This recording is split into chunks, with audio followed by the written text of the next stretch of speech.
예, 제가 지난주 미리 말씀을 드렸습니다. 오늘 참석하시는 여러분들 큰 은혜 받으시길 바랍니다.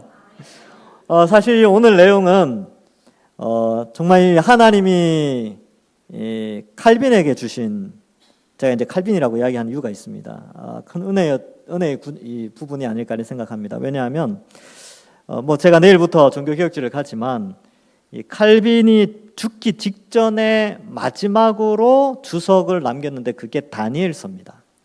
근데 이 9장의 내용 때문에 수많은 이단들과 수많은 안 좋은 사상들이 많이 발생을 했는데 칼빈이 이것을 아주 깔끔하게 정리를 해놨어요. 그래서 종교개혁의 후예자들, 즉 개혁주의에 있는 사람들은 칼빈이 뒷부분 이 다니엘서 9장을 해석을 해놓은 것을 참고만 하면 흔들리지 않게 성경을 볼 수 있고, 이 본문이 요한계시록하고도 상당히 밀접한 연관이 있기 때문에 그래서 제가 지난주에 오늘 꼭 오시라고 말씀을 드린 거예요. 원래는 이현주 전도사님이 설교를 해야 되는데 여차저차 해서 그냥 하나님의 섭리로 제가 오늘 이 오후 예배 시간에 설교를 하게 됐는데요. 제가 연구한 것은 꽤 많습니다. 오늘 20절부터 27절까지 분량이 상당히 많은데 원고를 웬만하면 참고하지 않고 원고대로 하면 1시간 넘어갑니다. 그러니까 중요한 부분을 좀 살펴보도록 하겠습니다. 요 앞 시간까지 다니엘이 기도를 했어요. 왜 기도했냐면 예레미야서를 읽어보니까 70년 만에 하나님이 돌이키신다는 말을 듣고 본인이 바벨론으로 들어간 지 거의 68년째 되는 해였거든요. 다리오 왕, 즉 바벨론이 망하고 메대와 바사의 정권이 들어서고, 특별히 페르시아가 바사가 전체를 통일하기 전에 한 3년 정도 나라를 장인이었던 다리오에게 맡긴 적이 있습니다. 바로 그때 일어난 사건인데, 그때 이제 이 70년의 의미를 깨닫죠. 그래서 고레스가 영을 반포하여 돌아가라고 한 게 BC 536년인데 그때 2년 전 이 70년의 의미를 깨닫고 기도를 합니다. 왜냐하면 이제 앞으로 돌아갈 거니까 우리와 우리 민족의 죄를 용서해 달라고 간절히 기도하죠. 그런데 그 기도하는 가운데 천사 가브리엘이 나타나게 됩니다. 가브리엘이라는 이름 많이 들어보셨죠? 앞장 8장에도 15년 전에 벨사살 3년 때도 한번 나타나서 환상을 설명해 줬고요. 신약 성경에 넘어가면 예수님께서 잉태하심을 알려준 천사의 이름을 가브리엘로 말하고 있습니다. 그래서 이 천사장의 이름으로 많이 인식되어지는데요. 이 가브리엘이 다니엘에게 오게 됩니다. 그래서 20절은 다시 한번 배경을 설명하고 21절에 곧 내가 기도할 때에 이전에 환상 중에 본 그 사람 가브리엘이 빨리 날아서, 이렇게 되어 있는데 사람의 형태로 왔어요. 빨리 날아서 저녁 제사를 드릴 때쯤 내게 이르렀더니, 그러니까 이제 그대로 보면 한 15년 만에 가브리엘을 다시 보게 된 것입니다. 지금 여러분 앞에서 다니엘이 기도했던 두 가지 중요한 기도의 제목이 뭐였냐면 하나님의 백성과 하나님의 백성이 하나님과 교제하는 예루살렘 성전, 이 두 공동체, 어떻게 보면 공동체와 건물인데 이 두 개를 위해서 기도했어요. 하나님의 백성을 위해서, 하나님의 거룩한 산에 세워진 성전을 위해서 기도를 했는데 이 두 부분에 대해서 지금 가브리엘이 날아와서 다니엘의 기도의 응답과 관련된 메시지를 전달합니다. 계시를 알려주는 거죠. 그런데 예레미야의 70년과는 조금 다른 의미의 70년, 더 확대된 70년을 설명을 하게 됩니다.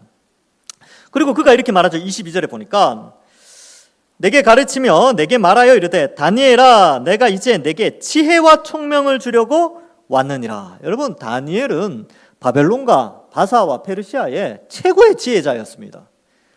하나님 너무하신 거 아닙니까? 이렇게 지혜가 이렇게 탁월한 사람에게 또 지혜를 주겠대요. 그러니까 어떨 때는 저는 옛날에 그렇게 생각했어요. 와, 저 지혜를 나한테 좀 나눠주시지. 그런 생각도 했는데 나중에 이제 성경을 연구하고 나서는 제가 다니엘보다 더 많은 지혜를 가졌어요. 우리 모두가.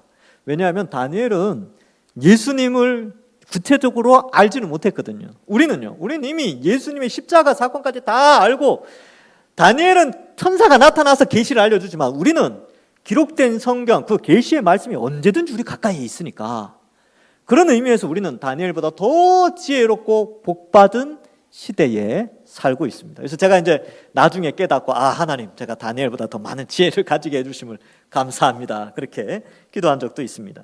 여러분, 지혜와 총명을 주려고 왔는데 지혜와 총명을 주는 목적은 하나님의 뜻을 깨닫는 것이 지혜를 가진 자요 총명을 가진 자입니다.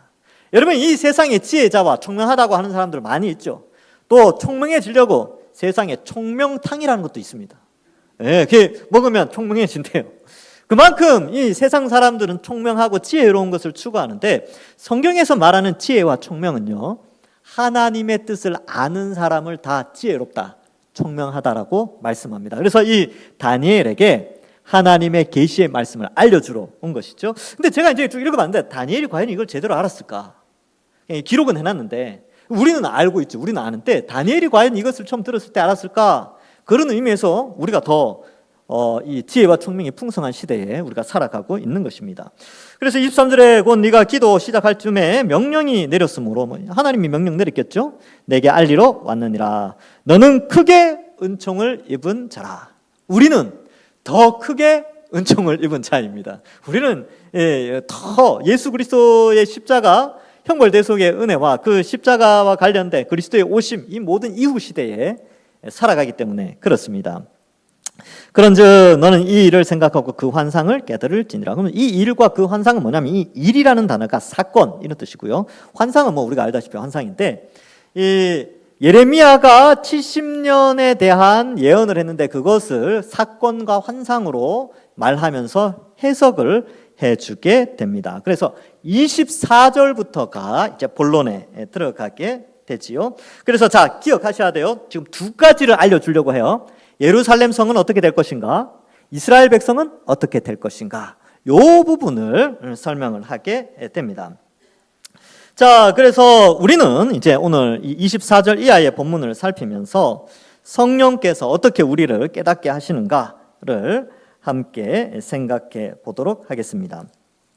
예레미야의 예언이 완성되는 것은 이 70년에서 돌아오는 것은 고레스 칙령이 있은 후가 되죠. 그래서 고레스 칙령이 반포되는 것과 많이 연결되어져 있고 그것이 70년이 채워지게 되는 것입니다. 그런데 이 70이라는 숫자에 대해서 24절에 보니까 내 백성과 거룩한 성을 위하여 이렇게 돼 있죠. 그러니까 이스라엘 백성, 예루살렘 성전 위하여 70일을 기한으로 정했다. 이렇게 표현하고 있어요. 그러니까 70이라고 등장했을 때는 앞에 나왔던 예레미야의 70년과 연결되어 있어요. 그런데 1회라고 70에 곱하기 7 개념을 설명하고 있죠. 그래서 이 영어 번역에는 70주로 되어 있습니다. 70이라는 숫자를 이 한 주 이렇게 계산해서 70주, 70 weeks라고 되어 있어서 70주로 해석을 하고요.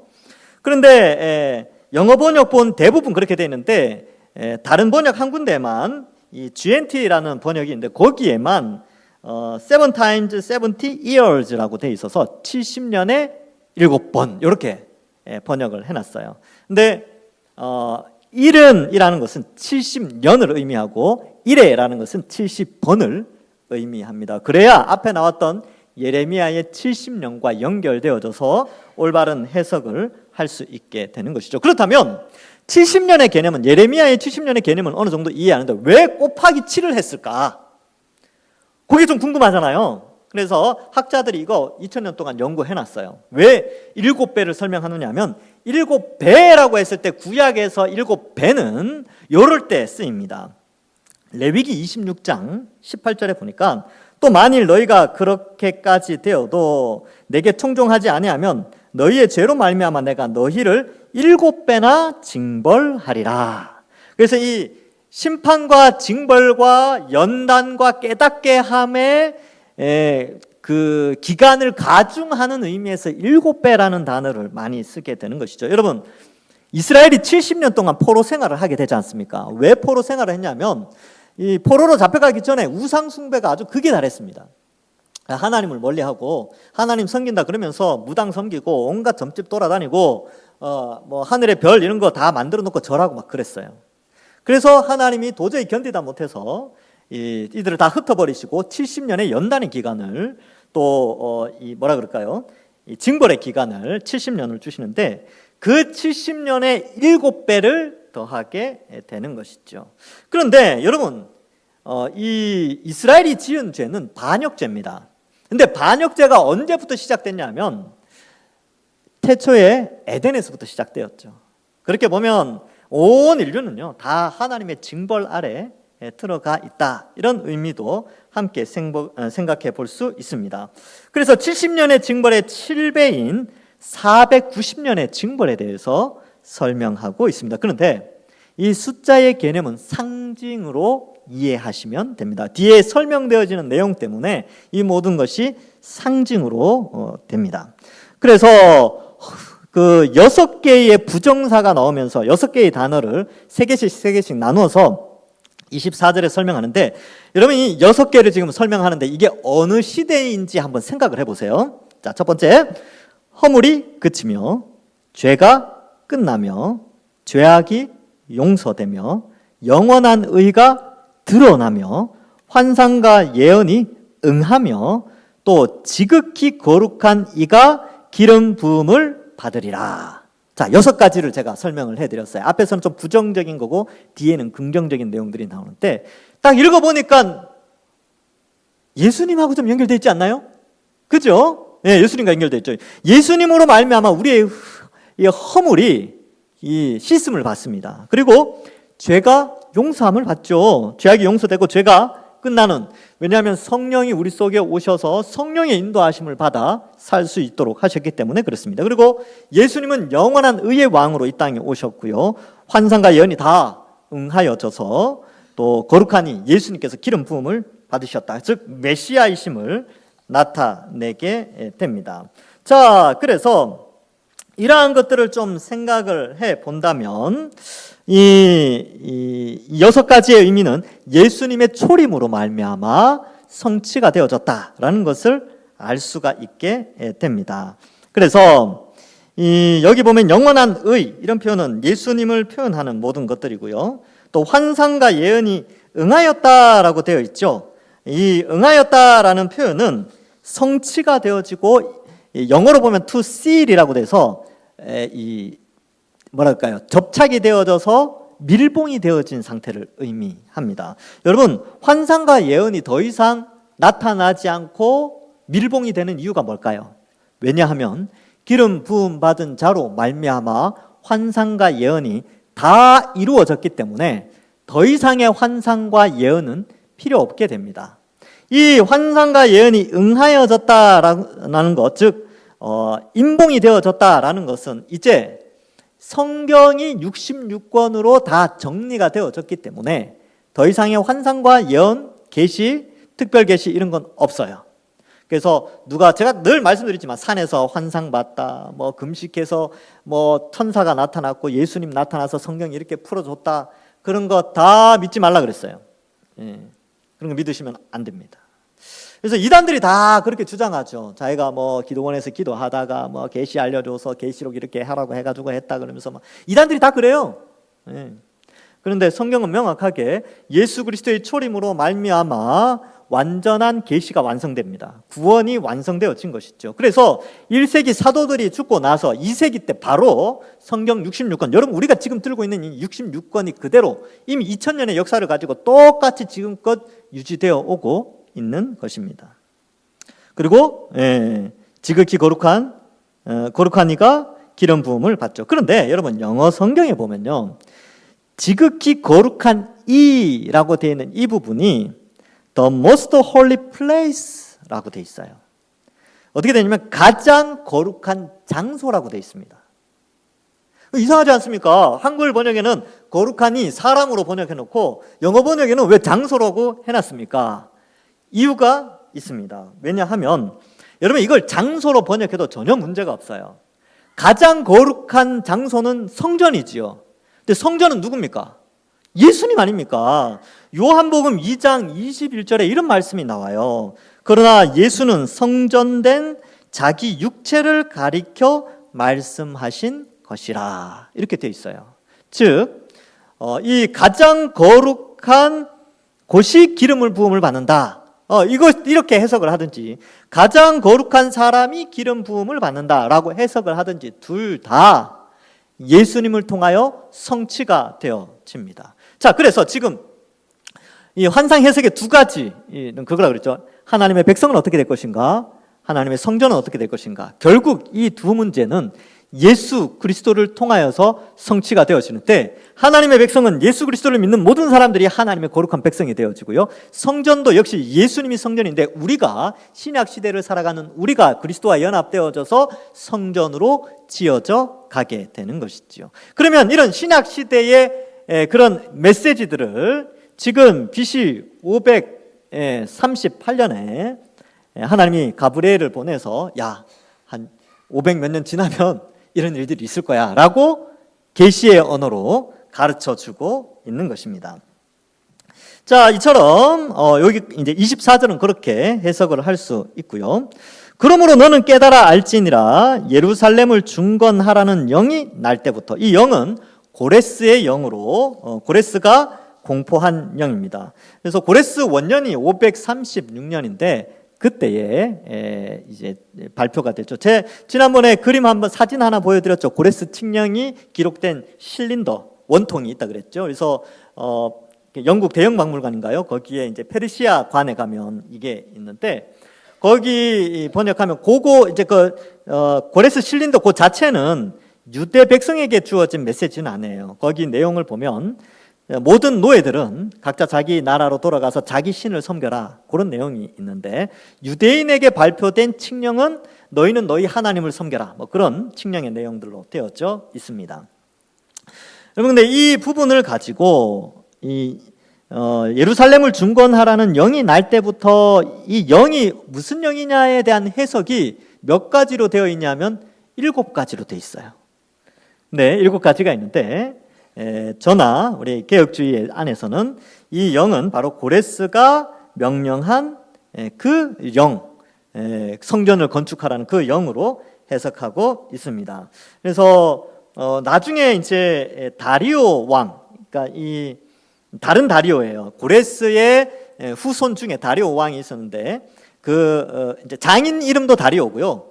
나중에 한 3대손, 4대손 가면 또 걔네 이름 중에 또 다리오가 있습니다. 또 왕이 또 등장해요.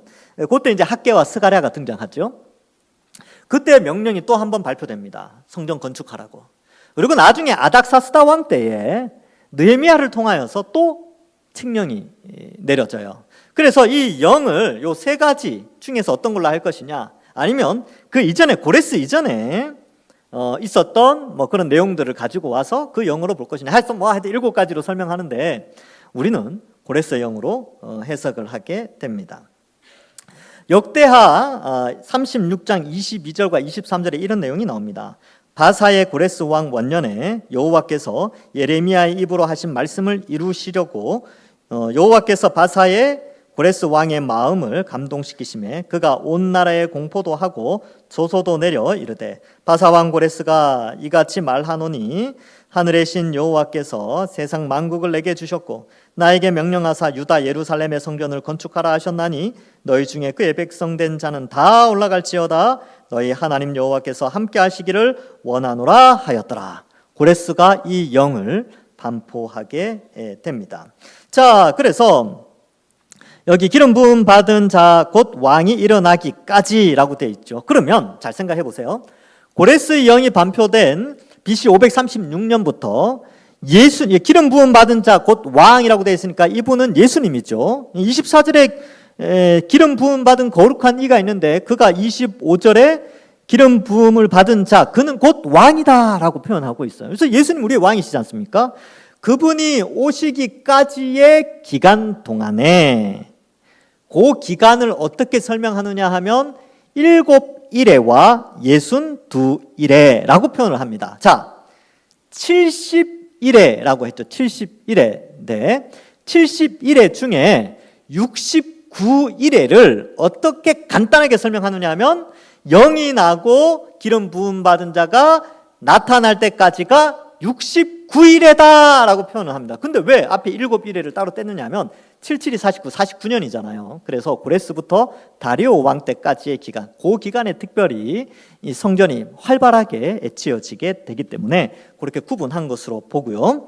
뒤에 62일에라고 표현되어져 있는데 이 표현은 이제 뭐 횟수로 따지면야 몇백 년이 되겠죠. 그러나 그 기간에 대한 설명은 곤란한 동안이라고 표현을 하고 성이 중건되고 광장과 거리가 세워진다라고 표현하고 있습니다. 여러분 우리가 8장에서 환상을 봤을 때에 그 염소 환상 그리고 뭐 두 뿔 가진 양 환상, 염소 환상 이거 봤죠. 그래서 헬라가 등장하게 되고 헬라가 4개로 나누어진다라고 설명을 해드렸죠. 근데 그 헬라가 나중에 또 이제 남쪽에 프톨레마이오스, 북쪽에 또 셀류오코스 왕조에 의해서 예루살렘이 큰 어려움을 당하게 되고 결국 나중에 이제 로마가 침공해서 되는데 그 시기가 이 페르시아 시기부터 로마가 차지할 그 시기가 굉장히 이스라엘 땅에는 곤란한 시대를 겪습니다.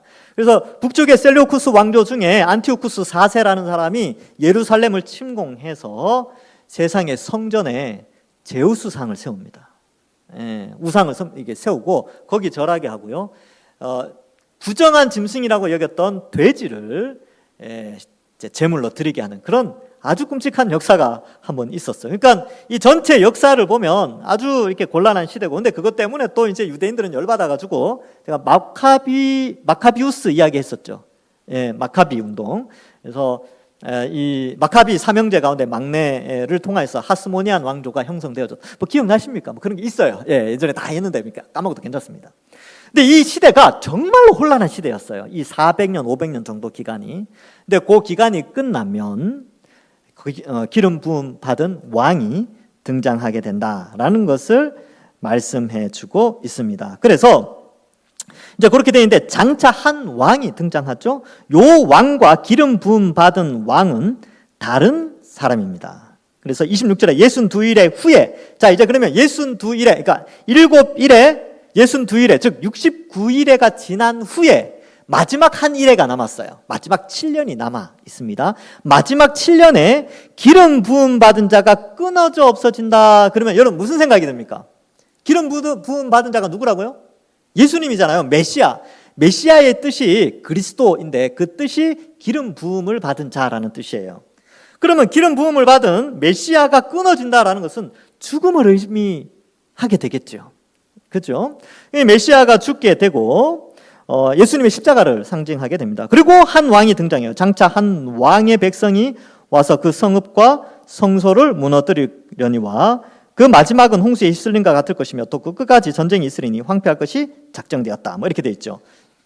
자, 그래서 여러분 제가 잠깐 여러분들이 가진 성경에 펜이 있으시면 표시를 좀 할 필요가 있습니다.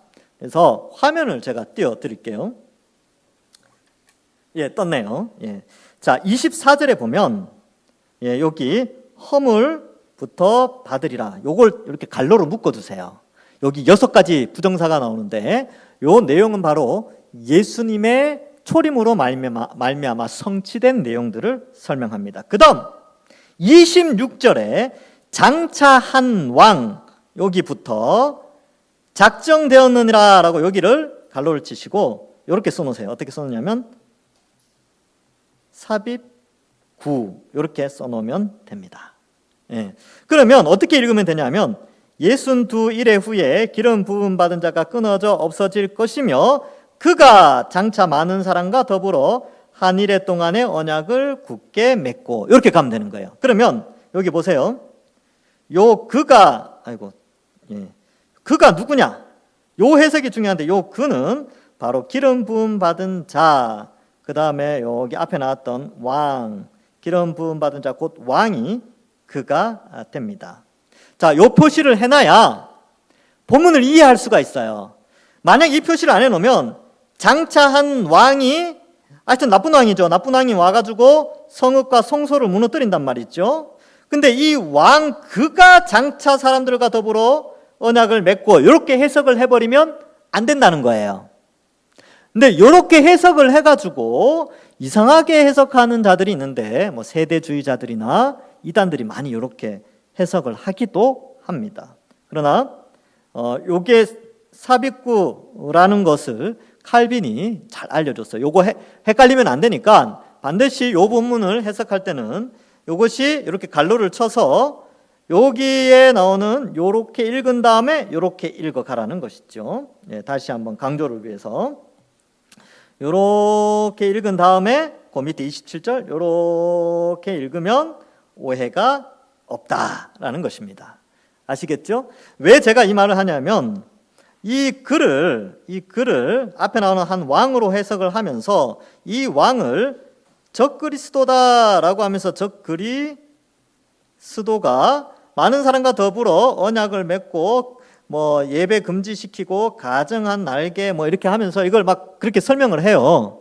그런데 그렇게 해석하는 것은 문법적으로 조금 어색하고 또 맞지 않습니다. 뒤에 나오는 내용과도 맞지 않기 때문에 요렇게 여러분도 일단 요렇게 이해하시면 돼요. 요 괄호를 치는 것이 굉장히 중요하다. 그죠? 요 괄호를 치는 것이 너무너무 중요하다. 그래서 여기서부터 바로 요렇게 해석을 하면 되겠습니다. 자, 그렇다면 여기에서 보세요. 한 일에 돼 있죠. 한 일에. 앞에 7일에 그리고 62일에 요거 합치면 69일에가 되잖아요. 근데 지금 71에 71회에 대해서 설명한단 말이죠. 그러니까 70 곱하기 7인데 지금 7 곱하기 7은 설명했어요. 7일에. 그 다음에 62 곱하기 7도 설명했죠. 그래서 요 기간을 아주 곤란한 기간이다라고 설명을 했고, 그러면 마지막 남은 한 일에 요것에 대해서 여기 나오는 한 일회를 설명한다는 겁니다. 근데 이 한 일회는 어떻게 되느냐 하면 62일회 후에 기름 부음 받은 자가 끊어지는 사건과 연결되어 있죠. 그럼 여기 한 일회 가운데에 메시아가 죽게 됩니다. 그런데 27절에 보니까 이 언약은 이제 예수님과 맺은 새 언약이죠. 그 일회의 절반이죠. 절반. 그 일회의 절반이 제사와 예물을 금지하게 됩니다. 왜 금지하느냐 하면 예수님께서 영단번에 제사를 십자가에서 드려셨기 때문에 더 이상의 제사와 제물이 필요 없게 됩니다.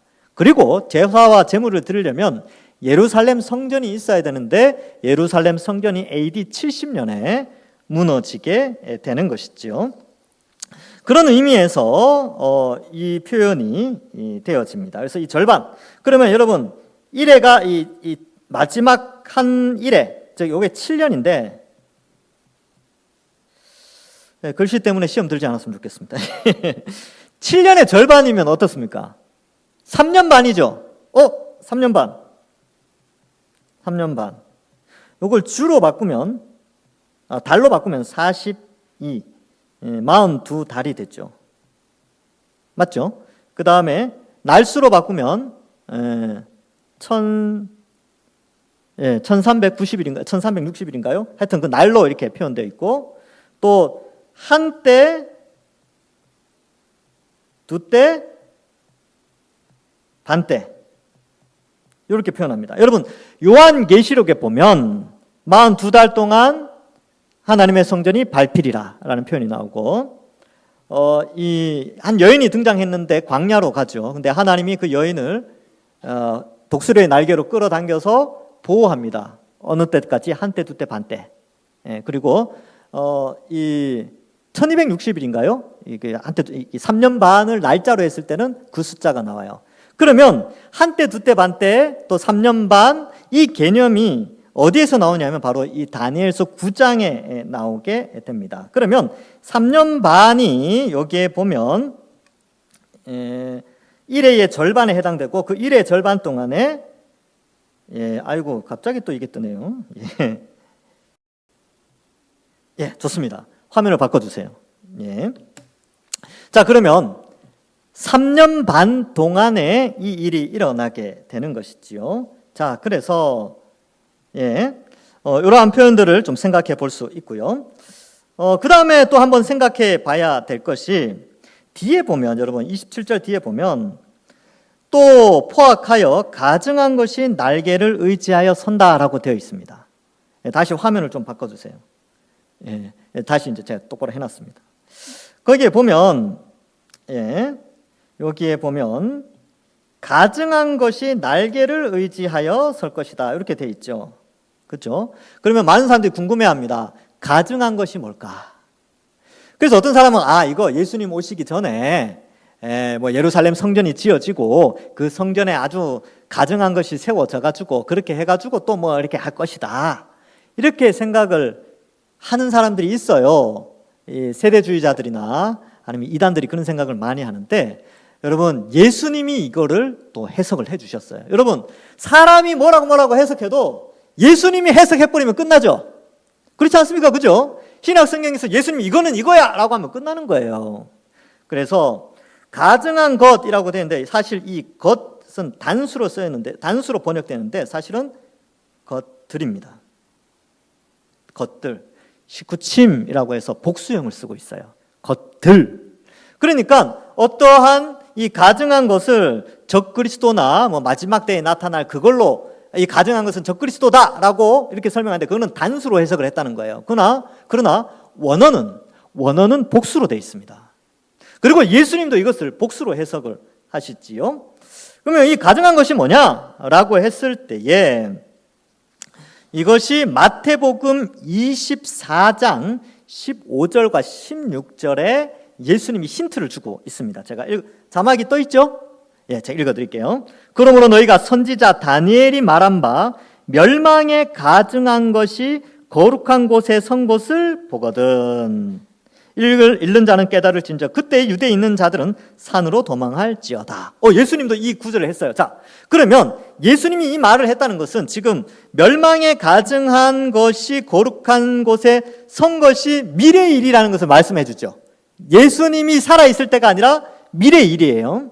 그런데 이 본문을 어떻게 또 예수님이 또 제자들에게 해석을 해서 알려주셨냐면 누가복음 21장 20절에 똑같은 구절이 나옵니다. 그런데 거기에는 이렇게 돼 있어요.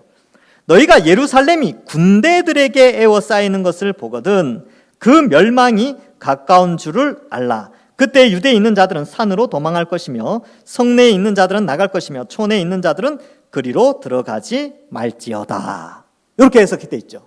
그러면 멸망에 가증한 것, 제대로 해석하면 멸망에 가증한 것들은 이것이 적그리스도를 의미하는 걸까요? 아니면 로마의 군대를 의미하는 걸까요? 로마의 군대를 의미합니다. 그러면 다니엘서 9장을 해석을 제대로 할 수가 있겠지요. 보세요. 다시 27절에 보면 그가 장차 많은 사람들과 더불어 한 일해 동안의 언약을 굳게 맺고 그가 그 일의 절반의 제사와 예물을 금할 것이며, 그러니까 예수님이 그 앞에 보면 이제 26절에 기름 부음 받은 자가 끊어지죠. 끊어지고 이 일회의 절반 동안에는 예배가 없어지니까 왜 예배가 없어지느냐 하면 예수님이 영단번의 제사를 드렸기 때문에 그렇습니다. 그런데 그때에 무슨 일이 또 크게 일어나냐면 가증한 것이 날개를 의지하여 선다는 것이지요. 그죠? 그리고 종말까지 진노가 황폐하는 자에게 쏟아지리라 이렇게 되어져 있습니다. 그러면 가증한 것이라는 것은 로마의 군대를 의미하고 이 로마의 군대가 결국은 예루살렘 성을 다 무너뜨리게 되는 것이지요. 그러면 여러분 그런 말 많이 들었죠. 마지막 주님 오시기 전에 예루살렘 성전이 다시 지어져서 멸망에 가증한 것이 등장해서 어쩌고 저쩌고 다 예수님의 해설과는 다릅니다. 제가 지금 마태복음 강해하고 있는데 24장에서 이거 왜 이렇게 해석을 해야만 하는지 설명을 해드릴게요. 이제 제자들이 종말에 대해서 물었는데 제자들이 두 가지 질문을 합니다. 예루살렘 언제 무너집니까? 두 번째, 종말은 언제 옵니까? 그러면 예수님이 대답은 예루살렘이 무너지는 것과 종말에 대해서 두 가지로 설명하는데 멸망에 가증한 것이 설 때까지 요거는 예루살렘이 무너지는 것을 설명하고 있어요. 그래서 로마 군대가 와서 이 성전 안에 들어가서 군대가 서게 됩니다. 많은 군대가 서서 예루살렘을 다 무너뜨리죠. 근데 그로 말미암아 어떤 결과가 발생하느냐 하면 제사를 더 이상 이제 드리지 않게 되는 것입니다. 그래서 이런 의미가 중요하다. 그러면 여기에 나오는 이 26절에 장차 한 왕의 백성이 와서라고 해서 성소를 무너뜨리죠. 이 사건과 27절에 포악하여 가증한 것들이 날개를 의지하여 서는 것과 연결되어져서 로마의 이 티투스 장군이 AD 70년에 예루살렘 성을 무너뜨리는 것과 연결되어져 있습니다. 요 해석이 칼빈이 죽기 전에 마지막으로 한 다니엘서의 해석의 내용입니다. 저는 탁월하다, 이 해석이 탁월하다, 그렇게 여기고 있습니다. 근데 여러분, 시간이 많이 지났지만 여러분들 다니엘과 관련된 책들을 읽거나 어떤 설교를 들을 때 이 가정한 것에 대해서 혹은 이러한 것들에 대해서 저와 다른 해석을 하는 대부분의 해석은 사실 유대교의 영향을 많이 받았습니다. 왜냐하면 유대교에 속한 유대인들은 예수님을 인정합니까? 안 합니까? 예수님을 인정하지 않아요. 그럼 여기 나오는 기름 부음 받은 자를 누구로 해석하느냐 하면 안티오쿠스 시절에 오니아스 3세라는 제사장이 안티오쿠스 4세에 의해서 죽임을 당하게 됩니다. 그래서 이 기름 부음 받은 자가 끊어진 것은 이 오니아스가 죽은 그것과 관련되어 있고, 이 장차 한 왕이 와서 성소를 무너뜨리는 것은 안티오쿠스 4세를 의미한다, 이렇게 해석을 해요. 근데 이거는 유대인들의 해석입니다.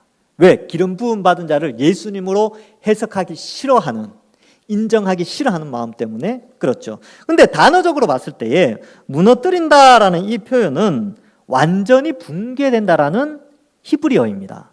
근데 그 안티오쿠스 4세는 와서 성전 안 허물었어요. 그는 그냥 성전은 있는데 그 안에 제우스 신상 세우고 막 그랬거든요. 그래서 문자적으로 봤을 때도 맞지 않고, 또 메시아를 거부하고자 하는 세력들이 또 그렇게 해석을 하게 됩니다. 그리고 한번 생각해 보세요. 가브리엘이 얼마나 바쁘겠어요. 그죠? 천사장 아닙니까? 그 바쁜데 와가지고 성경의 기록에서는 그렇게 중요하지 않은 말라기와 또 이 예수님 사이의 그 암흑의 400년 가운데 어떤 조그맣진 않지만 하여튼 그 사건 알려주려고 다니엘한테 와가지고 이거 뭐 그저 지혜와 총명이 신비한 걸 내가 알려줄 텐데 너 나중에 신약시대 사람들은 잘 몰라. 근데 너한테만 알려줄게. 이거 오니아스 3세 죽음 이야기야. 이거 안티오쿠스 이야기야. 그 이야기 하려고 그 바쁜데 왔겠습니까? 아니면 예수님과 관련된 신약시대의 예언, 그 계시의 성취를 알려주기 위하여, 그리고 오고 오는 세대들이 이 9장을 읽으면서 예수님과 연결된 메시아적 해석을 하라고 하나님이 가브리엘을 보냈겠습니까? 생각을 해보자는 것이죠. 구약은 그리스도 중심적으로, 예수 그리스도 중심적으로 해석을 해야 하는 것이죠. 그러면 예수 그리스도 중심적으로 해석을 하면 그렇게 아까처럼 해석을 할 수밖에 없고, 뒤에 나오는 멸망에 가증한 것, 포악하여 가증한 것은 로마의 군대, 장차 한 왕은 티투스, 로마의 장군으로 이해하는 것이 맞습니다. 제가 이걸 설명한 이유는 바로 마태복음 24장을 제대로 이해하기 위해서고, 요한계시록을 바르게 이해하도록 돕기 위해서 오늘 좀 딱딱한 내용이지만 오늘 말씀을 드렸습니다. 그리고 굉장히 중요합니다. 그래서 어디에서 뭐 이상한 소리 하더라도 이 말씀을 잘 기억하고 흔들리지 않기를 또 바랍니다. 그래서 여러분, 주님 오실 날 멀지 않았습니다. 여러분, 지금 이 예언한 거 있잖아요. 다 성취됐어요. 그리고 뭐 마태복음 24장, 요한계시록에 있는 거 다 성취되어졌고, 이제 주님 다시 오실 약속 하나 남았습니다. 그럼 어떻게 사시겠습니까? 성경이 이렇게 다 완벽하게 이루어져 있다면 주님 오실 날도 멀지 않았다는 것을 우리가 알고, 우리도 깨어 있어서 영단번 제사로 하나님께 영광 돌리신 그 예수님 붙잡고, 주님 다시 오실 날 소망하면서 이 시대 가운데 흔들리지 않는 것이죠. 그리고 다니엘서를 읽는 후대 사람들, 안티오쿠스가 침략했다든지 뭐 나중에 로마가 점령할 때 이 다니엘서를 읽으면서 얼마나 위로받았겠습니까? 언젠가 회복될 날이 있겠구나 하고 견뎌 나가는 것이죠. 주님 오실 날 언제일지 모르지만 다 믿음의 신앙 잘 견뎌 나가시고 올바른 진리 위에서 잘 쓰셔서 하나님께 영광 돌리는 모든 주의 백성들 되기를 주님의 이름으로 간절히 축원합니다. 기도하겠습니다. 하나님 감사합니다. 오늘 귀한 말씀을 통하여서 이 구절이 종말을 해석하고 또 주님 다시 오실 날을 소망하는 구절로 우리가 이해하고 또 은혜 받게 하시니 감사합니다. 하나님, 이제 모든 예언들이 다 성취되어졌고 예수님 오실 날만 남아 있음을 우리가 다시 한번 깨닫습니다. 다시 한번 지혜와 총명을 우리에게 넘치게 하여 주셔서 이 어두운 시대를 바라보면서 살아가는 자들이 아니라 우리가 한때 두때 반때의 마지막 때를 살아가고 있다는 사실을 알고 주님 언제 오실지 알지 못하지만 이 약한 세력들 가운데 믿음 지키고 천국 소망하며 어떠한 고난이 있어도 잘 믿음으로 승리해 나가는 우리 모든 주의 백성들 되게 축복하여 주옵소서. 감사드리옵고 예수님의 이름으로 기도하옵나이다. 아멘.